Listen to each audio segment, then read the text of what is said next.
Hi everyone. One of the challenging things I find about being centrist or identifying with the political centre is that in the absolute refusal to be tied to partisan thinking, you sometimes find yourself targeted by hyper partisans who absolutely cannot stand the idea of their side being exposed or called out because they seem to think that if you're criticising their side, then you're not criticising the other side. And in my case, that's absolutely not the case. I can proudly say that I've been very consistent. You know, I don't say that I get everything right. We're always learning. Sometimes I've reflected on my positions and thought, okay, maybe I can see something from a different angle. It would be a bit strange to go through life and always doggedly hold exactly the same position. We do learn more things as we get older, as we talk to different people, and sometimes we need to show a bit of humility and maybe reflect on our own positions. And sometimes I've tried to do that, but I am proud of the fact that I'm consistent when it comes to calling out extremes in both the left and the right. Now, the video about Charlie Kirk, I was particularly focusing on what I do feel is MAGA hypocrisy. This is a huge story. It's really getting a lot of attention. Um, it could be argued disproportionate, actually. I mean, Charlie Kirk was an influential figure, and a political assassination is a big story, but there's thousands of people murdered in America every year. So I would argue this is somewhat disproportionate when you consider, for instance, there's mass shootings in America that get a bit of attention immediately when they happen, but then it's kind of thoughts and prayers, let's ignore the gun issue. Um, so I do think it's a little bit disproportionate. The murder of one man, awful as it is, it's one man. We're talking about situations where entire schools are shot up, and they do get attention. I'm not saying they don't, but I remember, I think it was 2021, there was a spate of mass shootings in a row, about four major mass shootings within a few months, and each one got sort of immediate attention, but not, I would argue, the sort of attention this is getting. So I think it's a little disproportionate.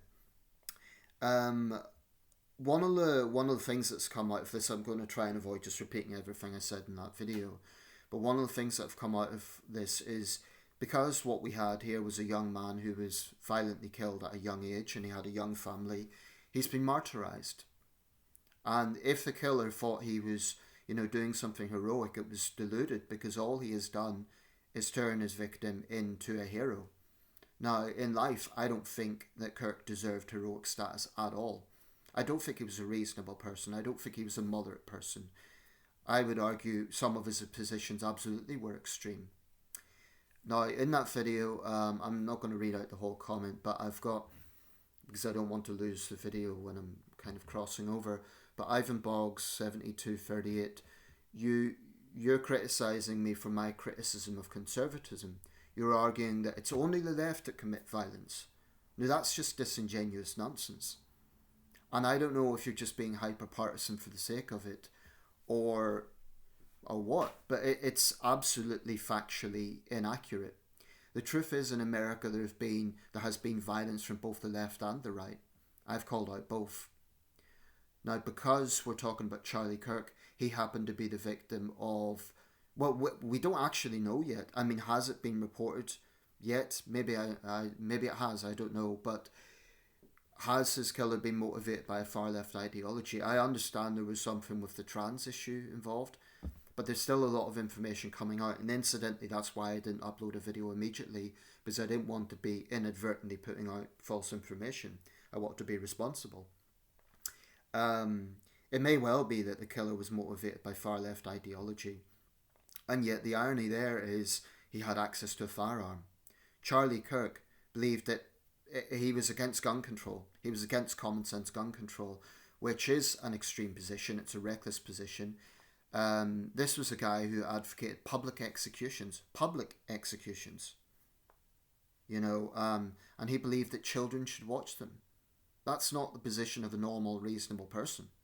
Um, Charlie Kirk advocated the harassment of academics. One thing that people have been coming out with, his supporters have been saying, oh, but he was for free speech. He went into, Ivan Boggs, you mentioned this, he went into college campuses to debate students.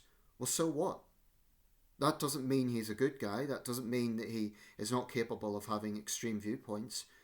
I would say this for him, he was extremely confident. We can say that.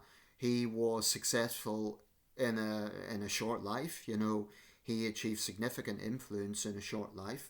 We could say that for him.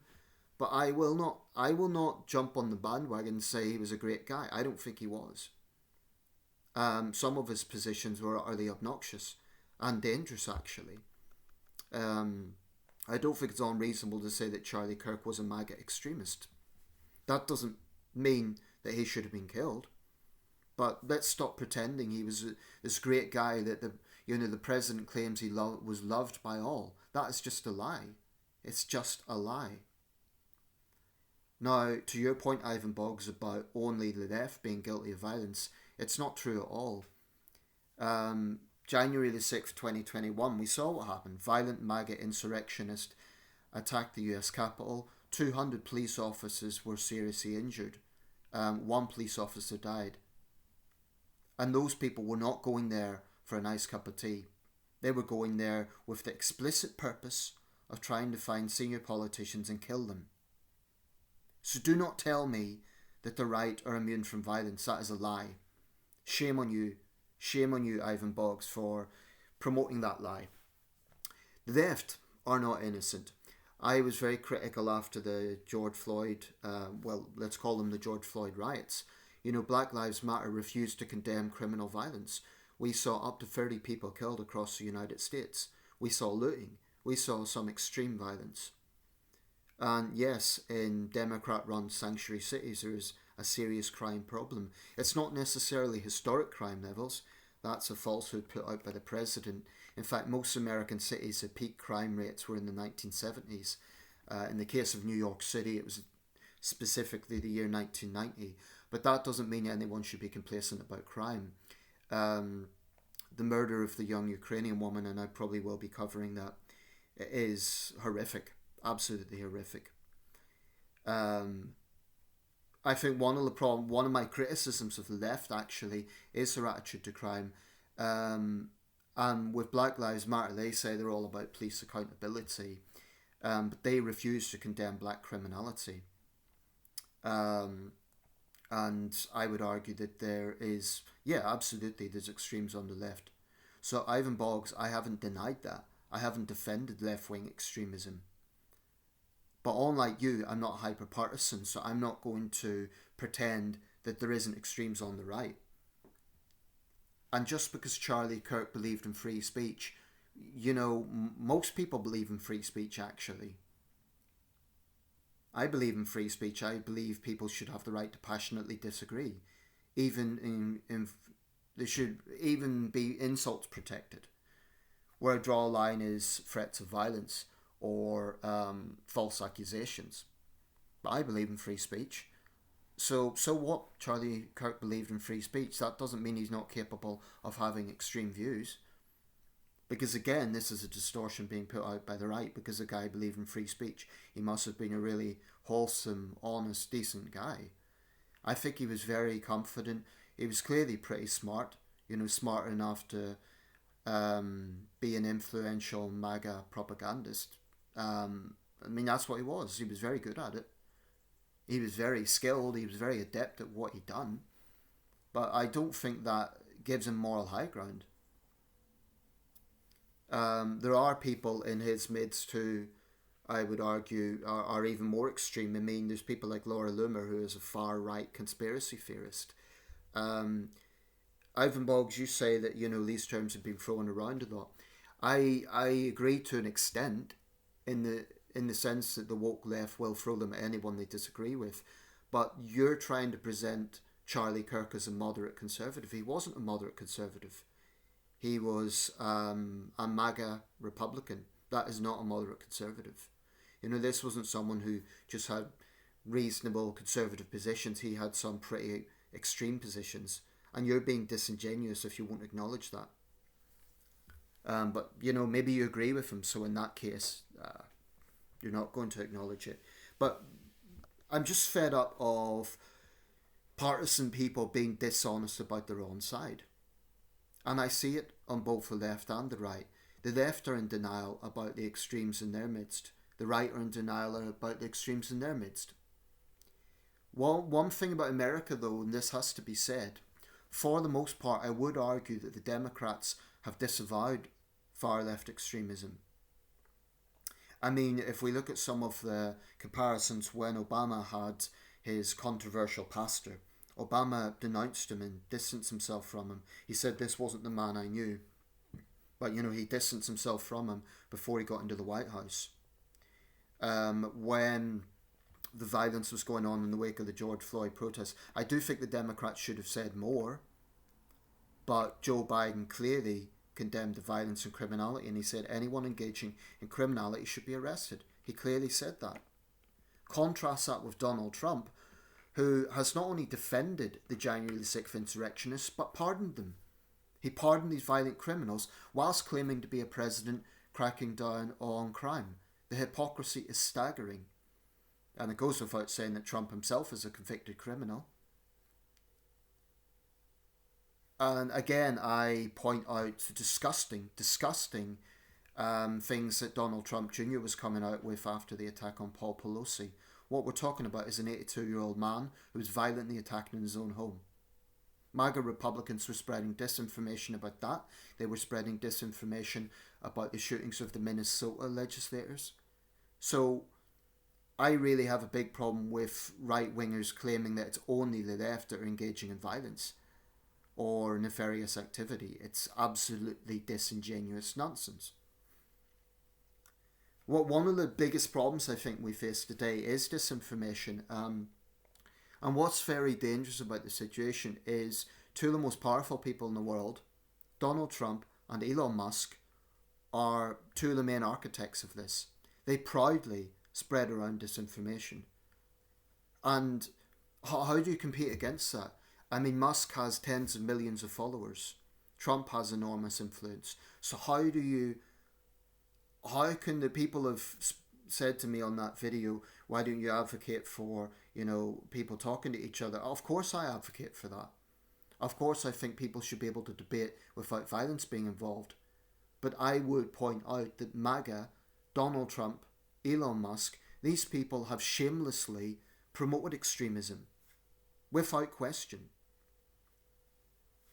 I mean, when we see violence going on, I think the likes of Elon Musk loves it, because it enables him to sweep in and just spread disinformation about all sorts of aspects of that violence. It's very concerning. So in summary, I really don't have much respect for people who are going to be hyper-partisan, then accuse me of being biased to one side or the other. Obviously, if I'm making a video that's criticising one side, then yes, in that video that's my focus. But my overall track record has absolutely been, I would argue, fair. I would argue consistent.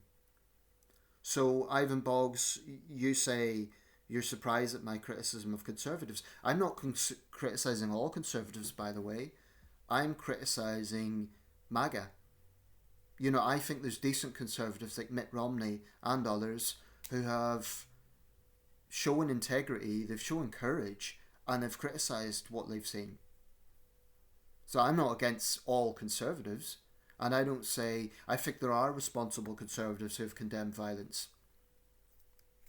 But the fact of the matter is, when it comes to gun violence, the Republican Party, and this was even before Trumpism, the Republican Party have always been weak on that issue, very weak. Their attitude every time there's a mass shooting is thoughts and prayers.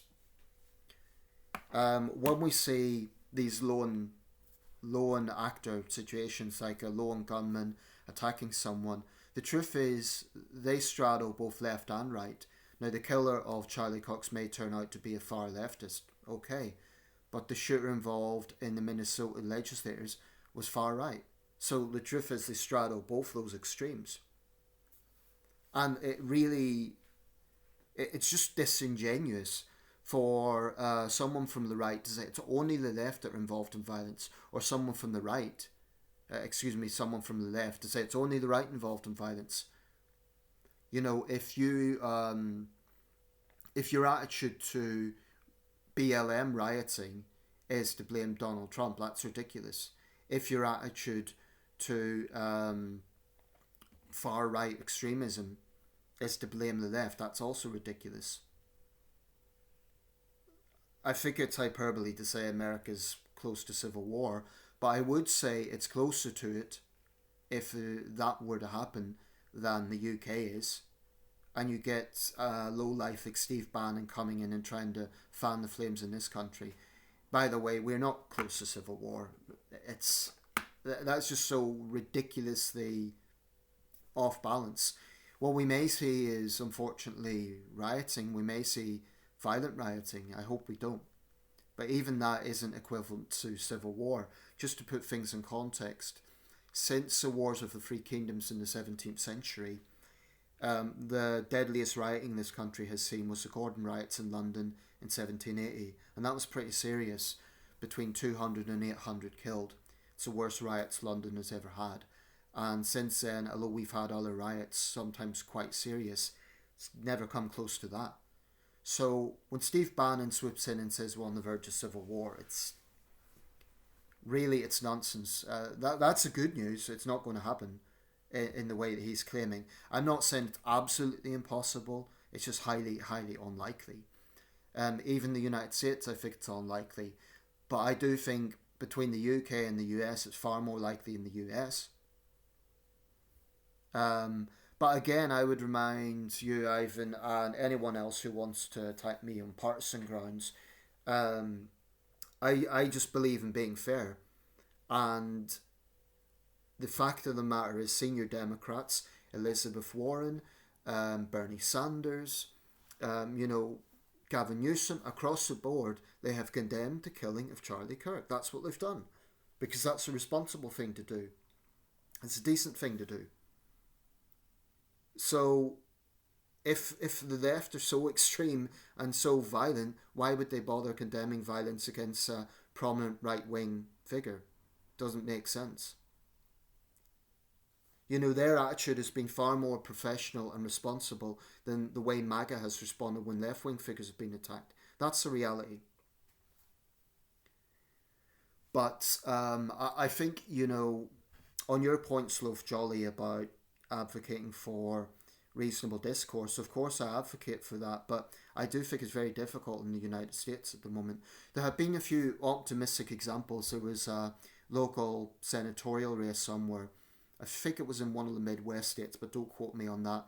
And both the Republican and Democrat candidate agreed to engage in a civil campaign, and they did. They shook hands. They were very civil to one another. So even in America, it is possible. But I would argue that the industrial skill lies that Donald Trump churns out, and the fact that he has courted far-right neo-Nazi extremists like Laura Loomer and others, it's enabled that sort of worldview. And the left isn't immune from them. I do think, let me give an example, if Gavin Newsom were to run for president, he would have to unequivocally condemn the far left. Now, as governor of California, he is going to come under heavy scrutiny, as he should, for the situation in Californian cities. But my point is, I am absolutely consistent. I'm proud of that, and I'm not going to have anyone accuse me of being biased to the left or the right, because it just isn't true. In fact, the fact that I've been criticised by both sides, to me, is a good thing, because it shows that I'm doing something right. It shows myself that I'm not being partisan for the sake of it. Admittedly, it could be a little bit lonely. Sometimes I feel it would be, it'd be wonderful to be in a camp where you can always just have an echo chamber agreement. But I refuse to do that. I refuse to be partisan. So Ivan Boggs, if you want to be partisan, that's your business. But do not come on my channel and tell me that there's no violence on the right, because you're being disingenuous. And you're also ignoring a lot of what Charlie Kirk was about. You're saying he was for free speech and he debated left-wing students. Good. All that says is that he was highly confident in his own debating skill. I'm sure he did have debating skill. I don't think the guy was stupid. I think he was probably pretty smart at what he done. Smart enough to build up success by the age of 31. He had that. But I don't think he was a moderate figure at all. And I do think there is a danger that because he has been murdered, the right are going to sanitize his record and they're going to pretend that he didn't come out with some pretty extreme positions. None of that condones his murder. Murder is one of the worst things you can do. And I hope his killer gets a very long prison sentence. I'm against the death penalty, but I hope he gets a very, very long prison sentence. So that's it. But I'm just fed up with partisan dishonesty. And I will call it out.